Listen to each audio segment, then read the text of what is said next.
BRS నాయకుడు అంటే BRS మాజీ ఎమ్మెల్యే రేగా కాంతారావుపై అత్యాచారం కేసు. బీఆర్ఎస్ నాయకుడు భద్రాద్రి కొత్తగూడెం జిల్లా పినపాక మాజీ ఎమ్మెల్యే రేగా కాంతారావుపై పంజాగుట్ట పోలీసులు లైంగిక వేధింపులు అత్యాచారం కేసు నమోదు చేశారు. రేగా కాంతారావు పెళ్లి పేరుతో నమ్మించి మోసం చేశారని వేధిస్తున్నారని వ్యక్తిగత ఫోటోలు తీసి వాటితో బెదిరింపులకు పాల్పడుతున్నారని భద్రాద్రి జిల్లాకు చెందిన యువతి ఫిర్యాదు చేసింది. యువతి ఫిర్యాదు పోలీసులు తెలిపిన వివరాల ప్రకారం భద్రాద్రి కొత్తగూడెం జిల్లాకు చెందిన యువతి కొన్నేళ్ల క్రితం హైదరాబాద్కు వచ్చింది.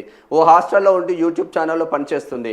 తనకు 18 ఏళ్ల వయసున్నప్పుడు 2022లో ఉద్యోగం కోసం ఆ యువతి రేగా కాంతారావును కలిసింది. తర్వాత రేగా కాంతారావు కొత్త యూట్యూబ్ ఛానల్ ప్రారంభిస్తున్నానని చెప్పి యువతిని ప్రైవేట్ ఫ్లాట్కు రమ్మని అక్కడ అసభ్యంగా ప్రవర్తించారు. ఆమె అడ్డుకోవడంతో ప్రయత్నించగా పెళ్లి చేసుకుంటానని నమ్మించారు. మరి అప్పుడే పెట్టపోయిన తల్లి 2022లో జరిగింది కదా, ఇది 26 కదా, మరి 2022లో బీఆర్ఎస్ అధికారంలో ఉంది కదా, అప్పుడే పెట్టాల్సింది కదా నువ్వు కేసు. ఫ్లాట్కు రమ్మని అక్కడ అసభ్యంగా ప్రవర్తించాడు. ఆమె అడ్డుకోవడంతో ప్రయత్నించగా పెళ్లి చేసుకుంటానని నమ్మించారు. ఈ క్రమంలోనే తనకు కుటుంబ సమస్యలు ఉన్నాయని చెప్పి కాంతారావు యువతితో సహజీవనం ప్రారంభించారు. ఇందుకోసం అమీర్పేటలో ఓ నటుడికి సంబంధించిన ఫ్లాట్లో ఆమెను నివాసం ఉంచారు. కాంతారావు హైదరాబాద్ వచ్చినప్పుడల్లా యువతిని అక్కడే కలిసేవారు. కొన్నాళ్ళుగా కాంతారావు తప్పుడు మాటలు చెబుతున్నారని గ్రహించిన యువతి ఆయన్ను దూరం పెట్టసాగింది. దీంతో కాంతారావు వారిద్దరూ కలిసి దిగిన వ్యక్తిగత ఫోటోలను బయట పెడతానని బ్లాక్మెయిల్ చేయడం ప్రారంభించారు. ఏమైతుంది నీకేమైతే తల్లి, వానికే ఇబ్బంది అవుతుంది కాబట్టి మాజీ ఎమ్మెల్యేగా ఉన్నాడు, ప్రజాప్రతినిధిగా ఉన్నాడు.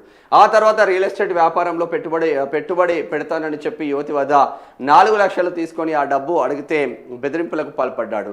బాధిత యువతి ఆ ఫోన్లకు స్పందించడం కలవడం మానేశారు. 2024 నుంచే బాధిత యువతి ఆ ఫోన్ నుంచి ఓ అమ్మాయి ఫోన్ నెంబర్ తీసుకొని కాంతారావు ఆమెతో మాటలు ప్రారంభించారు. ఈ క్రమంలోనే బాధిత యువతి రేగాపై షీ టీంకు ఫిర్యాదు చేశారు. పెళ్లి చేసుకుంటాడనుకున్నా ఈ ఏడాది మార్చిలో యువతి తీవ్ర అనారోగ్యానికి గురైంది. ఆర్థికంగా ఇబ్బందులు ఎదుర్కొంది. ఆమె పరిస్థితి తెలిసిన ఓ సన్నిహితురాలు సాయం చేస్తానని ముందుకు వచ్చి రేగా కాంతారావుకు సోషల్ మీడియా వ్యవహారాలు చూసుకునే గుంటక ప్రవీణ్ను సంప్రదించింది. రేగా కాంతారావుతో సమావేశం ఏర్పాటు చేస్తానని ప్రవీణ్ చెప్పాడు. కానీ తర్వాత వెనక్కి తగ్గాడు. ఆ క్రమంలోనే రేగా కాంతారావుకు అత్యంత సన్నిహితుడైన కాంట్రాక్టర్ నూకవరపు రమేష్ బాధిత యువతికి మార్చి 16న 5 లక్షలు, మార్చి 18న 3.5 లక్షలు బదిలీ చేశాడు. తర్వాత ఆ కాంతారావు ఈ లావాదేవీలు వివరాలను షీ టీంకు సమర్పించి సదరు యువతి డబ్బుల కోసం వేధిస్తుందని, ఆమె ఎవరో కూడా నాకు తెలియదని చెప్పారు. దీంతో బాధితురాలు పంజగుట్ట పోలీసులకు ఫిర్యాదు చేశారు. పెళ్లి పేరుతో తనతో సహజీవనం చేసి మోసం చేసిన రేగా కాంతారావుపై చట్టపరమైన చర్యలు తీసుకోవాలని కోరారు. పెళ్లి చేసుకుంటాడని నమ్మడంతోనే తాను కాంతారావును అంగీకరించానని, 4 ఏళ్లలో తనకు లైంగికంగా చాలా హింసించారని ఆమె పేర్కొన్నారు.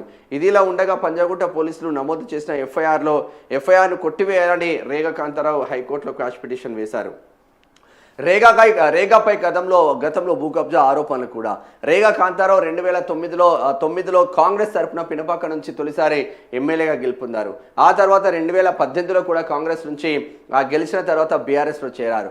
పార్టీ మారిన తర్వాత మణుగూరులోని కాంగ్రెస్ భవనాన్ని బీఆర్ఎస్ భవనంగా మార్చి వివాదానికి తెరలేపారు. కాంగ్రెస్ రాష్ట్ర నాయకులైన బట్టి విక్రమార్క, బలరాం నాయక్, సీతక్క తదితరులు రేగా చేష్టలపై మండిపడుతూ మున్సిపల్ కమిషనర్ కార్యాలయం ఎదుట ఆందోళన చేపట్టారు. రేగా భూ కబ్జాలకు కూడా పాల్పడ్డారన్న ఆరోపణలు ఉన్నాయి. కరకగూడెం, బట్టుపల్లి, మణుగూరు ప్రాంతాల్లో సుమారు 70 ఎకరాల అటవీ భూములను రేగా కబ్జా చేసి వాటిని బినామీ పట్టాలుగా ఇప్పించారనే ఆరోపణలు ఉన్నాయి. మొత్తం మీద రేగా కాంతారావు పైన మాత్రం రేప్ కేసు నమోదైందే. 2022లో నాకు ఒక యూట్యూబ్ ఛానల్ పెట్టిస్తా అని చెప్పేసి, యూట్యూబ్ ఛానల్ నేను పెడుతున్నా, నీకు అలా పని చేపిస్తా అని చెప్పేసి 18 సంవత్సరాల అమ్మాయిని ఒక ఫ్లాట్లో పెట్టేసి పోయినప్పుడల్లా ఈయన అత్యాచారం చేస్తుంటే సహజీవనం చేసిందంట. 4-5 సంవత్సరాలు సహజీవనం చేసిన తర్వాత మరి బెడ్సి కొట్టింది వ్యవహారం. అమ్మాయి 4 లక్షలు ఇవ్వాలి అన్న కాన్సెప్ట్ కొద్దీ ఓ మిత్రులతో అయితే డబ్బులు అయితే పంపించింది. ఒకవేళ నిజంగా నీకు అమ్మాయి తెలియకపోతే నువ్వు అమ్మాయికి ఎందుకు డబ్బులు పంపిస్తావు అనేది ఇక్కడ $1 మిలియన్ ప్రశ్నగా మారుతుంది. రేగా కాంతారావు ఇప్పటికైనా ఈ దుర్మార్గుల పైన చర్యలు తీసుకోవాల్సిన ఆవశ్యకత మాత్రం ఉంటుంది. చూడాలి మరి ఏమవుతుందో.